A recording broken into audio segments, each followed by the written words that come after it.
గణపతి దగ్గరికి వెడితే క్షమించు అని అడగక్కర్లేదు. ఆయన దగ్గరికి వెడితే ఏమిటో తెలుసా, 2 చేస్తే చాలు, ప్రసన్నుడైపోతాడు. ఒకటి ఇలా ఇలా ఇలా అంటే చాలు. మిటికలు ఈ 2 కణతల మీద 3 మాటలు కొడితే ఆయనకి సంతోషం. ఇలా కూడా అనక్కర్లేదు ఆయన దగ్గర. ఇలా కొట్టి ఈ చేతి మీద కుడి చేయి పైకొచ్చేట్టు ఎడం చేయి కిందకు ఉండేటట్టు పెట్టి కుడి చేత్తో ఈ చెవి చివరిని ఎడం చేత్తో ఈ చెవి చివరిని పట్టుకుని 3 మాటలు గుంజీలు తీస్తే ప్రసన్నుడైపోతాడు.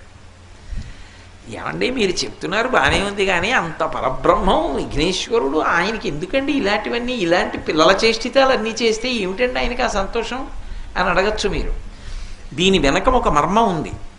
ఒకప్పుడు అగస్త్య మహర్షి మహానుభావుడు, సామాన్యుడు కాడైన ఆయన ఆ దక్షిణ దేశంలో ద్రవిడ దేశం దగ్గర ఒక పర్వతం మీద కూర్చొని తపస్సు చేస్తున్నాడు.